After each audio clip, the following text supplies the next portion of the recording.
Hey, here's the badass wave. I'm just gonna do this for a minute. Yeah, I'm doing this again twice. Not gonna say why, because it's Monday and sometimes I just don't have all of my gears in order. Today's supposed to be Mustang Monday. I know we're gonna promote one of the throwbacks or one of the best of Mustang Mondays. My marketing girl's got that under there. She is. Hi, Brooke. Nice to see you. Brooke's going to post an older Mustang Monday for you, but I did want to share with you that I've got somebody coming over my house on Wednesday, and I'll probably just record one with them because, well, it'll be fun. And I just figure we'll just push the car out into the driveway. So we're outside. No, actually, today I'm going to drive the Mustang. I'm going to navigate and maneuver so I can jump start the car, and then I'm going to drive over to my daughter's house because my son-in-law will be there. And they live, a good 20, 25 minutes away to give the car a good chance to charge the battery up. And then I can visit for a while. And then if the car doesn't start up again when I'm ready to leave, my son-in-law will be there to jumpstart it for me. So this is kind of where I'm at right now with the car, only just because I haven't had the time or the wherewithal to actually figure out why the battery keeps dying. But it's going to happen. So a new Mustang Mondays will come, but the rest of the month, we're not going to worry about them. Yes, I'm wearing this Christmas shirt today, and the title is Mistletoe, which is why, because mistletoe is right here at the top. These are pajamas. I don't have a whole lot of Christmas clothing to wear. I don't have an ugly sweater because I don't like ugly sweaters, and I didn't want to go invest in one, but I have been invited to several, holiday gatherings, and what do I wear all year? When I'm promoting Badass, I wear red, and people wear red, and so I didn't want to wear red, so I found some really cute, pretty silvery black kind of things to wear to holidays. But today is about this, the mistletoe and the snow and Bah Humbug. These are my holiday musings. Over the weekend, I was at several functions, and everybody wants to have that holiday spirit, and they were very lively. It's like people are dressed up in Christmas attire or holiday wear. They're very festive. And then I'm having conversations with other people who are just kind of scouring the room. This is at several places, or even at other locations, and you could just tell it's like you're wearing it on your face, right? You're wearing the smile, but behind the smile, there's a little bit of Bah Humbug. You just want to get through this holiday season. I don't blame you. A lot of people do feel this way, and you're not alone. So know that you will get through it, and I want to give you a little bit of incentive to you focus on 2020. This is what I'm doing. It's like, yes, of course, I've admitted, I have been honest, I suffer from holiday melancholy, and part of what I've been doing is volunteering for things that help me to be able to give to somebody else, because I've had a lot of blessings this year, and I feel very fortunate, yes. So the holidays, I'm giving it out. Merry Christmas, KT, and thank you for what you told me just a little bit ago and for coming back. So I just wanted to share with you that, it's all going to be okay. And this is the time where we reflect on 2019, and then we also sort of prepare for 2020. I'll give you a little insight on what I do and what helps me get through the holiday melancholy. Definitely focusing on what's coming up. I like to focus on what I'm working on. Whether, and that doesn't really mean business all the time now, does it? Does it mean that you're focusing on creating meaningful experiences for yourself to change some things that have happened in the past? Are you working on building deeper and more meaningful relationships? Are you working on your business, or do you want to make some changes in your business? So don't always be thinking that whatever you're working on or whatever goals you're going to set have to be all around money and weight loss. And what's the other one? It's always like, I need more money, I need another job, I need to lose weight. Those are always the three typical New Year's resolutions. I don't make resolutions. I haven't made them in years. I set goals, and I set intentions, and I manifest what I want. One of the things that I've been doing, this will be the 5th year that I've done this, and I wanted to share it with you. And it started out as a Bible study, but it doesn't really have to be, that aspect for you. A lot of people, they focus on a mantra or a phrase or something like that for the year to kind of get them through. This is my year to fill in the blank. I've been doing it with one word instead of a phrase or an idea or a concept, and I focus on whatever that one word is for the entire year. And I actually make sure that in my relationships and in my business dealings, and even when I'm just going to run some errands, whatever my word is, I make sure that I'm projecting that out to other people, and that I'm also receiving it in. So I'll tell you what some of my words are, because the way that you have to find this one word to focus on for the year. And actually what it does is it helps you with all your goal setting too, because how does it correlate with that? Okay. How does it correlate with this one word that I need to focus on this year? And yes, it usually is some sort of a character trait, some sort of, what they call it, like the fruit of the spirit, like, the happiness factor. If you want to be happy this year, then maybe happiness would be the word you would want to focus on. If you want to have, I don't know, you want to make money this year, or you want your life to expand or amplify, like some of the stuff that I talk about, then maybe you want your word to be amplify or abundance. But then when you go out there in the world, you have to be practicing that word, and you have to have ways to remember that that's your word for the year. What I do is I write it in my journal at the top of the page. I write it like periodically. I journal. I tell you that too. It's like I journal a lot all the time, more so now than recently, because I've been like bombarded with a lot of fresh ideas. But that's also part of the strategy of me reflecting on the year past. So I want you to reflect on what's happened this year, but only look at the good stuff, okay? Don't consider all the bad things that happened. Don't look at those. Those are always going to be there. But when you focus on them, they will only get bigger, and they will only make you sadder and make your Bah Humbug bigger. So I want you to focus on all the good things that happened this year. You know what I always tell my clients to do? Start with your calendar. Whether you have, mine's in my phone. I can't live without it. But if it's in your phone, or you have, like the regular day planner, go back to January. This week, this is probably a good week to do it. Go back to January and kind of look at all your entries, and then make a mental note, and even a physical note, of all the good things that happened month after month after month after month after month, and reflect on only the good stuff, not the stuff that you need to improve on. Please keep that behind. Not the stuff that went wrong. Plenty of that going around. We don't need more of that. Only focus on the good stuff and reflect on 2019. Then I want you to start thinking about what maybe your word for 2020 could be. What is it that you need the most right now? Let that be your word. And then in everything you do for the year coming up, you focus on that word. I don't know what my word's going to be for 2020 yet. I have some ideas, but I will tell you what the words have been in the past. I'll tell you, the first year that I did this, the word came to me, and it was humility.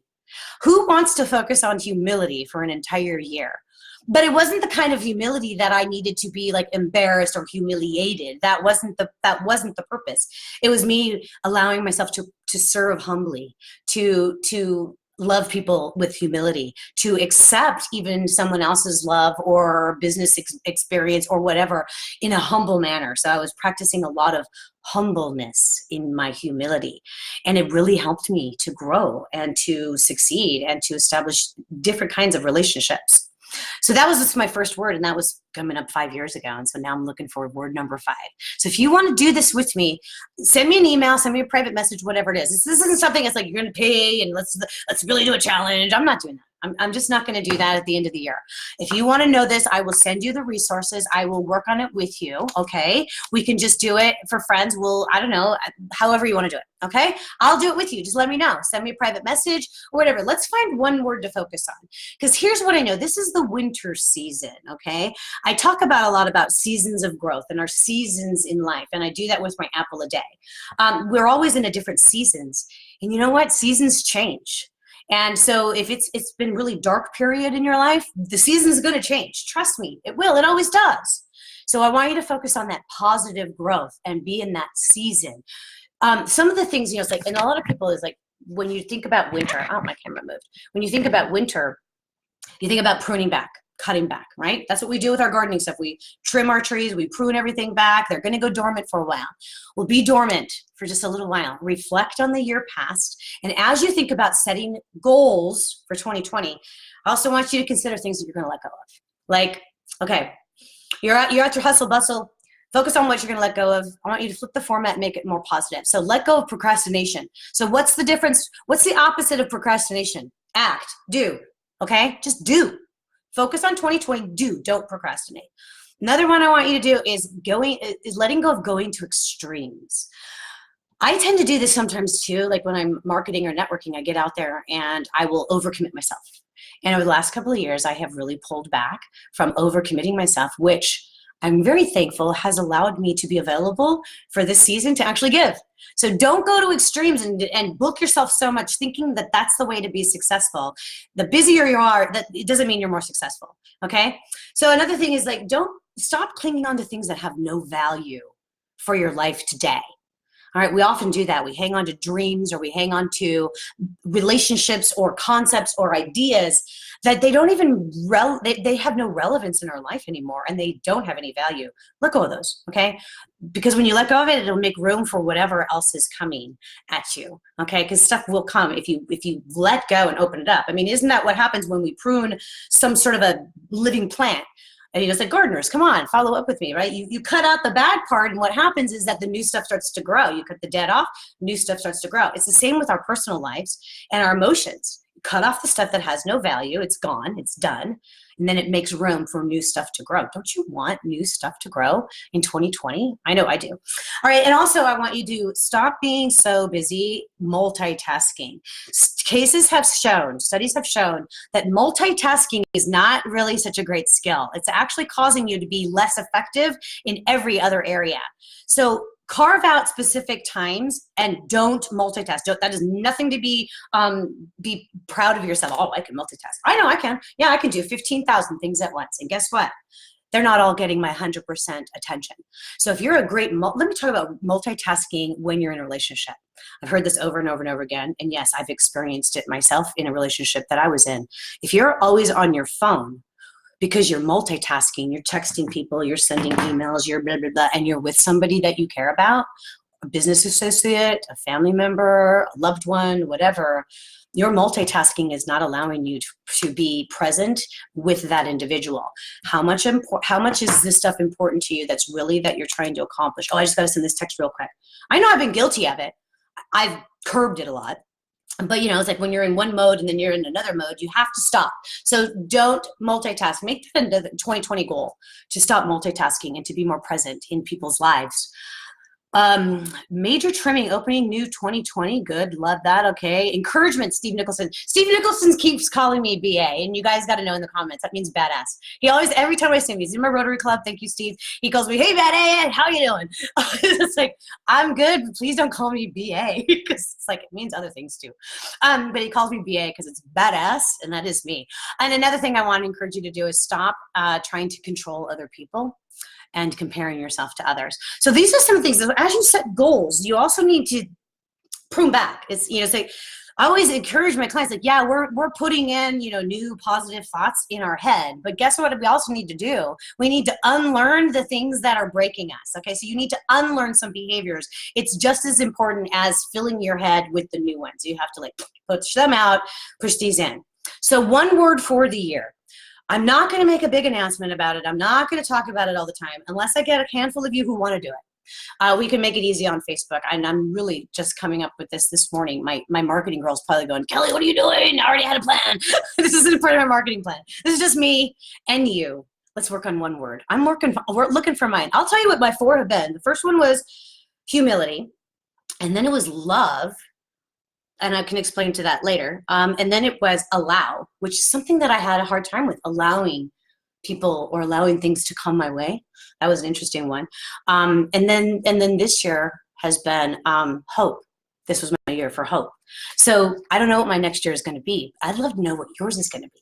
So let's talk about you choosing one word to focus on for the entire 2020. And I'll stick with you for 2020 if you stick with me, because I'm doing it. This is the 5th year I'm doing it. So this isn't some coaching challenge. This isn't something you're going to have to pay me for. If you want to do it, send me a private message. We'll set something up, and we'll just do one word for the whole year. So holiday plans, Mustang Monday. Today, what is the date today? Oh, it's the 16th, 9 days from Christmas. It's a week from tomorrow. I hope that you stay safe.